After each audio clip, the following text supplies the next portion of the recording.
اور اس شہر کے بہت سے سامری اس عورت کے کہنے سے جس نے گواہی دی کہ اس نے میرے سب کام مجھے بتا دیے، اس پر ایمان لائے۔ پس جب وہ سامری اس کے پاس آئے تو اس سے درخواست کرنے لگے کہ ہمارے پاس رہ، چنانچہ وہ 2 روز وہاں رہا، اور اس کے کلام کے سبب سے اور بھی بہتیرے ایمان لائے، اور اس عورت سے کہا اب ہم تیرے کہنے ہی سے ایمان نہیں لاتے، کیونکہ ہم نے خود سن لیا اور جانتے ہیں کہ یہ فی الحقیقت دنیا کا منجی ہے۔ کلام مقدس کے پڑھے سنے جانے پہ خدا ان کی برکت ہو، آمین۔ ناظرین، کلام مقدس کا یہ حصہ جو بھی ہمارے سامنے تلاوت کیا گیا ہے، اس کا گزشتہ حصہ پچھلے 6 ایپیسوڈز میں ہم نے سیکھا ہے، جانا ہے، اور ہم اس بات پہ ایمان رکھتے ہیں کہ آج بھی جب ہم اس میں اس کی جو ڈیپتھ ہے، گہرائی ہے، جانیں گے تو یقیناً آپ سب بڑی برکت پائیں گے۔ خدا نے اپنے خدام کو خاص اپنے کلام کی تفسیر و تشریح کا توڑا دے رکھا ہے، اور یقیناً گزشتہ جو خدام کے خدام آپ کے لیے بابرکت رہے، آج بھی آپ ان خدام کے وسیلے سے بڑی برکت پائیں گے۔ آج ہم گفتگو کا آغاز ریورنڈ طارق وارث صاحب سے کریں گے۔ طارق صاحب، آپ ہماری رہنمائی فرمائیں۔ جب یہ سارا سلسلہ ہوا ہے، خدا یسوع مسیح نے اسے گڈ نیوز دی ہے، خوشخبری دی ہے، اور پانی کے بارے میں اسے بتایا ہے، اور بھی ڈیٹیل اسے جب اس کے شوہروں کے تعلق سے سب کچھ واضح کر دیا ہے، اب جب اسے یقین ہو گیا ہے کہ یہ مجھے کوئی نبی لگتا ہے یا مسیح کے تعلق سے اس کا ایمان پختہ ہو گیا، کیونکہ خدا یسوع مسیح نے بھی اپنی زبان سے اسے کہہ دیا کہ میں وہی ہوں، یعنی مسیح ہوں، تو اب اس کے بعد اس کا جو ریاکشن، رد عمل ہمیں نظر آتا ہے، لکھا ہے 28ویں آیت میں، پس عورت اپنا گھڑا چھوڑ کر شہر میں چلی گئی۔ یہاں پر جو گھڑا اس کا چھوڑنا ہے، ایک تو لفظی طور پر اس کی ہمیں تشریح کر دیں، اور اس کے ساتھ ساتھ جو روحانی اس کے پیچھے پیغام ہے وہ بھی ضرور لوگوں کے ساتھ شیئر کریں۔ جی، تھینک یو پاسٹر منور۔ جیسا کہ آپ نے پہلے ہی بیان کر دیا کہ ہم مقدس یوحنا کی معرفت لکھی گئی انجیل کے 4 باب میں خداوند یسوع مسیح اور سامری عورت کی ملاقات پر بات چیت کر رہے ہیں، اور آیت نمبر 28 سے اگر ہم اوپر دیکھیں تو خداوند یسوع مسیح کی گفتگو کے نتیجے میں وہ عورت اس بات کو پہچان لیتی ہے کہ خداوند یسوع مسیح ہی خرسطس، یونانی زبان میں ہے کرسٹوس ہے، یعنی کہ خدا کی طرف سے وعدہ کیا ہوا مسح شدہ بادشاہ جو خدا کے روح سے مسح ہو کر آئے گا۔ جب یہ مکاشفہ، یہ ریولیشن، یہ ظہور خداوندی اس عورت کو مل جاتا ہے جو شرعی اعتبار سے گناہ گار ہے اور سماجی اعتبار سے بدنام ہے، تو اس دور کے دیگر مذہبی لیڈروں، فقیہوں اور فریسیوں کے رد عمل کے برعکس یہ یسوع مسیح پر ایمان لے آتی ہے، اور یہ مسیح کے لیے اپنا سب کچھ دے دینے کے لیے تیار ہو جاتی ہے۔ اس کا اظہار ہمیں 28ویں آیت میں اس بیان میں ملتا ہے کہ پس عورت اپنا گھڑا چھوڑ کر شہر میں چلی گئی۔ اب اس میں ناظرین ہم یہ بات ذہن میں رکھیں کہ قدیم زمانوں میں آج کے دور کی طرح نہ تو جگ ہوتے تھے، نہ ہی کولر ہوتے تھے، اور نہ ہی کوئی بڑے بڑے وہ ڈرم ہوتے تھے پانی کے لیے، بلکہ لوگ مٹی کے گھڑے، مٹکا بھی ہم اس کو کہہ لیتے ہیں، وہ استعمال کرتے تھے۔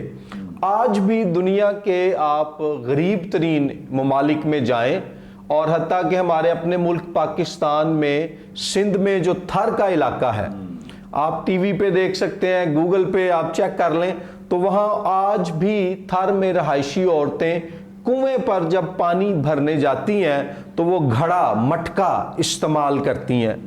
اب اس عورت نے جب اپنا گھڑا چھوڑ کر شہر کی طرف جانے کا فیصلہ کیا ہے اور لوگوں کو یسوع مسیح کے بارے میں بتانے کا چناؤ کیا ہے، تو اس میں ایک دلچسپ بات ہمارے لیے یہ ہے کہ یعقوب کے کنویں سے ملنے والے پانی کی جگہ اسے ایک زیادہ بہتر اور قیمتی اور قابل قدر پانی مل گیا ہے، اور وہ پانی ہے خداوند یسوع مسیح کی طرف سے بخشا گیا زندگی کا پانی۔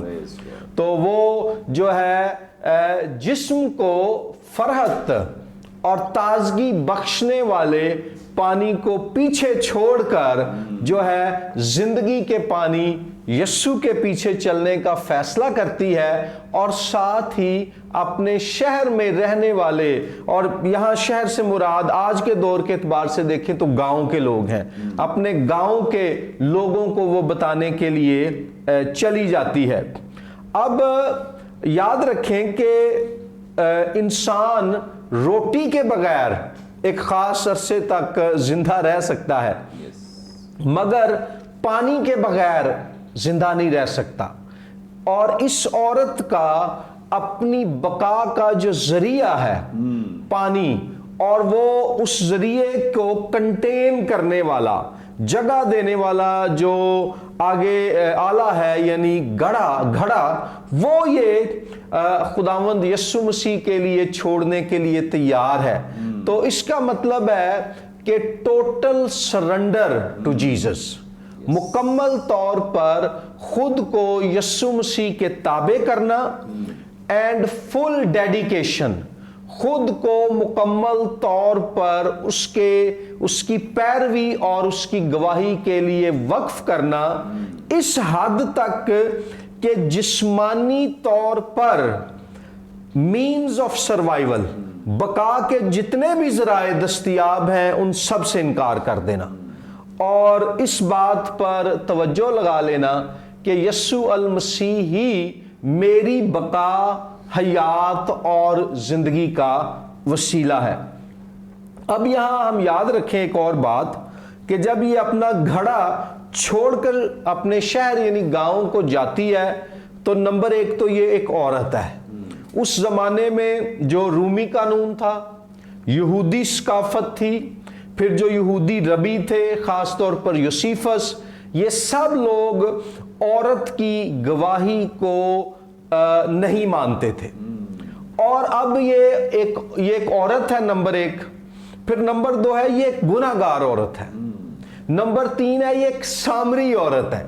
تو دنیاوی اور سماجی اعتبار سے سارے نکات اس کے پوائنٹس اس کے خلاف ہیں، لیکن جب اس کو یسوع کے مسیح ہونے کا مکاشفہ ملتا ہے تو یہ اپنی زندگی کی بقا کے ذرائع کو ایک طرف رکھ کر مسیح کی پیروی اور گواہی کا فیصلہ کرتی ہے۔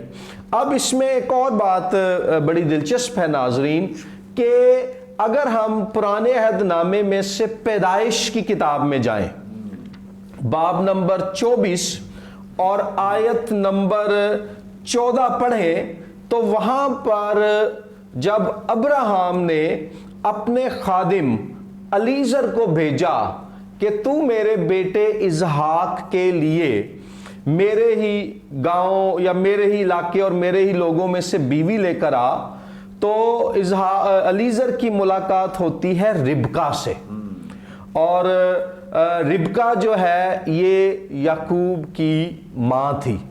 ابراہیم سے اسحاق پیدا ہوا، اسحاق سے جو ہے یعقوب پیدا ہوا، اور عیساؤ پیدا ہوا، اور اسحاق کی بیوی کا نام تھا ربکا۔ تو ربکا کے پاس جب الیزر جاتا ہے تو آپ دیکھیں پیدائش 24واں باب آیت نمبر 14، تو لکھا ہے سو ایسا ہوا کہ جس لڑکی سے میں کہوں کہ تو ذرا اپنا گھڑا جھکا دے تو میں پانی پی لوں، اور وہ کہے کہ لے پی، اور میں تیرے اونٹوں کو بھی پلا دوں گی، تو وہ وہی ہو جسے تو نے اپنے بندے اسحاق کے لیے ٹھہرایا ہے، اور اسی سے میں سمجھ لوں گا کہ تو نے میرے آقا پر کرم کیا ہے۔ تو ربکا جو ہے یعقوب کی ماں الیزر کو اس کے اونٹوں کو پانی پلاتی ہے، اپنا گھڑا اس کے لیے جھکا دیتی ہے، اور بعد میں ربکا کا خاندان الیزر سے کہتا ہے کہ اب تو ہمارے پاس رہ،